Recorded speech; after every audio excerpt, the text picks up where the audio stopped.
stressor. She's moved, she's in the pandemic, she lost a baby, she has a baby, and she's pregnant. Even with all that aside, she did a fabulous job of not bursting into tears. If I was slightly sympathetic before, I'm 125% sympathetic. I kudos to them and much love and success to them, and it's a beautiful story. Richard Fitzwilliams, he's a royal commentator and public relations consultant, and he's joining us from London. Mr. Fitzwilliams, good to have you with us on the News Hour. So just how damaging to the firm's brand has this interview been? This interview is absolutely toxic. I mean, this was something that who had hoped that such a clash between Harry and Meghan and the royal family, of which they are still part, would never happen. Never dreamt that it would include the accusations, some of which you've been highlighting, that a member of the royal family, who's unnamed, made racist comments about the colour of Archie's skin, that Meghan was so pressurised by royal life that she says that she had suicidal thoughts, that without any question, the couple believe that palace aides were briefing the media against them.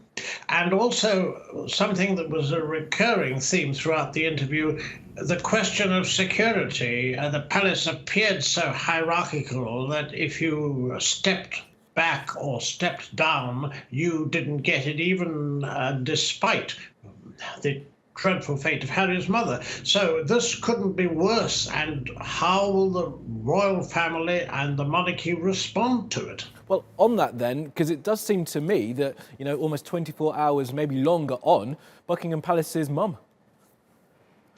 Exactly. Usually the palace tend to have, well, it's more or less a mantra, really, and it usually works. Never complain, never explain, because if you do, you add credence to allegations, and it means, especially since Britain has the world's most high-profile monarchy, that they get more airtime. Of course, now, this is the downside of that publicity, because what precisely can and should they say? How detailed, if any, should a rebuttal be? And in what way can they defuse a situation which has international repercussions and for Britain's soft power? And also, President Biden has praised Meghan's courage.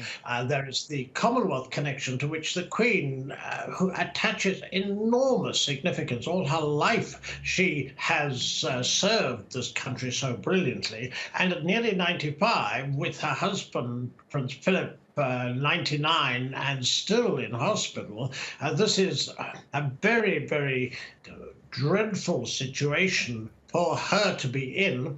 And it's very difficult also to counter allegations. We've heard Meghan and Harry. This is just one side of it with Oprah, the world's top chat show host.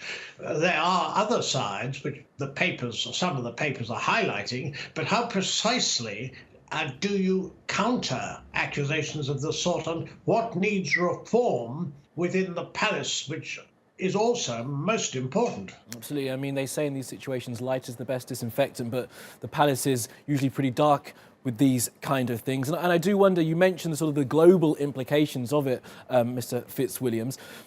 The royal family is a huge driver of tourism to the UK. Of course, tourism has slowed down massively because of the pandemic. Do you think that tourism will be affected by this, and the draw to go and stand outside the palace may be lessened? I don't think, for example, that there would be less interest. I mean, there might, though, for a total variety of reasons, be a certain amount of people feeling that the monarchy wasn't for them, certainly younger people, persons of colour. This is possible. It's well worth remembering that the monarchy goes back over 1,000 years, and also that despite the period of the Civil War in the 17th century, Britain has always had a monarchy, and most Britons would most certainly prefer a monarchy to a republic, which tends to get about 20% in opinion polls. On the other hand, I think that Harry and Meghan firstly were aiming at an American and global audience to enhance their brand with the interview.